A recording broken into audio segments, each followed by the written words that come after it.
जी बिस्मिल्लाहिर्रहमानिर्रहीम। आज मैं जाए वकूफ़ पे मौजूद हूँ जहाँ यह हादसा हुआ है। हम सब इन लोगों के दुख में बराबर के शरीक हैं। ये हमारे भाई, हमारी बहनें, हमारे बच्चे हैं। देखिए, दो किस्म की इमारतें कराची शहर में मुसलसल गिर रही हैं और शिकायत आ रही हैं। एक तो वो बिल्डिंगें हैं जो डेंजरस डिक्लेयर्ड हैं, जो 50, 60, 70 साल पहले बन चुकी हैं, अपना लाइफ स्पैन मुकम्मल कर चुकी हैं।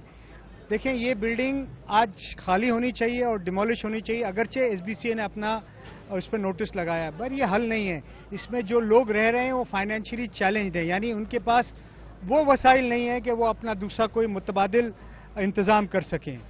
आबाद ने सिंध गवर्नमेंट को एक मशवरा दिया है, अब कानून बना के दे रही है कि इस किस्म की तमाम बिल्डिंग जो डेंजरस डिक्लेयर होती है, उसका जो ओनर है उसको 3 महीने में इन बिल्डिंगों को खाली कराए, लोगों को 2 साल का किराया दे, इसको रिकंस्ट्रक्ट करे और उन लोगों को फ्री जगह दे जो यहाँ रहता है, जो इन बिल्डिंगों में रहते हैं।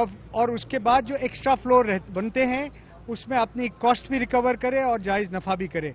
अगर वो बिल्डर, वो मालिक नहीं रहे, उसको ये काम करता है उस डेंजरस बिल्डिंग को, और वो इंतज़ार करता है कि वो ये बिल्डिंग गिरे और वो ओनर बन जाए, तो फिर गवर्नमेंट ने एक अथॉरिटी बनानी चाहिए जिसमें वहाँ के रहने वाले किसी बिल्डर को ले आएँ और इसी फार्मूला पे काम करें। और अगर फिर भी नहीं होती तो ये ज़मीन उस अथॉरिटी पे नाम पे ट्रांसफ़र हो।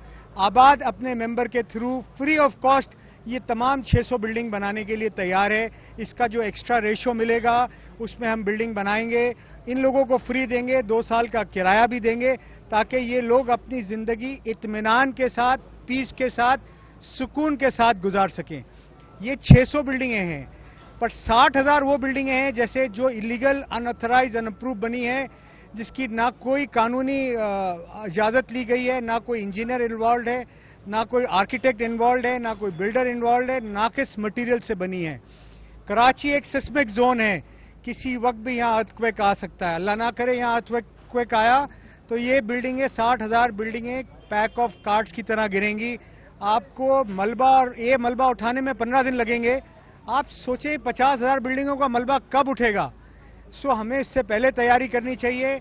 इन तमाम बिल्डिंगों के बनने में जो अफसरान शामिल थे, जो अफराद शामिल थे, जो क्रिमिनल शामिल थे, उनका एंटी टेररिज्म कोड के लॉ के तहत पर्चा काटें, उनकी एफआईआर काटें, उनकी बेल नहीं होनी चाहिए, उनके खिलाफ इंतजाम करें। ये जो बिल्डिंगें बन रही हैं, इस वक्त बन रही हैं, उसको डिमोलिश करें, उसको रोकें। जो बन चुकी है उसका सर्वे करें, उसकी जैकेटिंग करें, उसको मजबूत करें। अगर वो मजबूत हो सकती है तो ठीक है, उसको एक नॉमिनल फीस लेके रेगुलाइज करें, और अगर नहीं हो सकती तो गवर्नमेंट को चाहिए उसको डिमोलिश करके रिकंस्ट्रक्ट करें।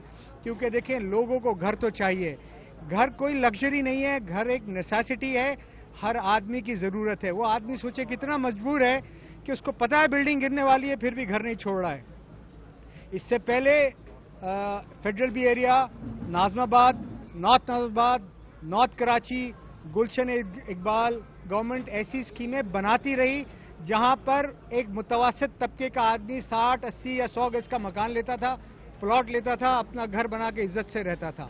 पिछले 25-30 साल से एमडीए ने, मली डेवलपमेंट अथॉरिटी ने, एलडीए ने लाखों नहीं बल्कि अरबों रुपए, 25 अरब रुपए से ज्यादा लोग, 5 लाख लोगों से लिए हैं और उनको उनके प्लॉट नहीं दे रहे हैं। वो मजबूर हैं इन घरों में रहने के लिए।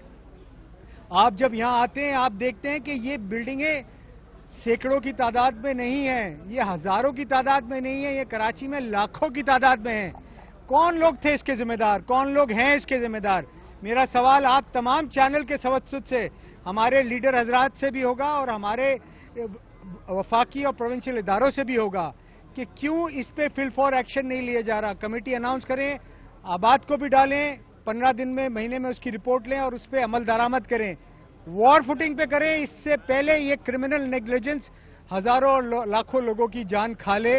इसलिए ये मेरा बार बार कहना है, और अगर हम में से भी कोई मुलव्वस है या कोई ब्यूरोक्रेसी से भी मुलव्वस है, उसकी भी एंटी टेररिज्म कोर्ट में एफआईआर रजिस्टर करें ताकि उसकी बेल नहीं हो, उसको अंदाजा हो कि किसी की जान और माल से खेलने की क्या सजा होती है।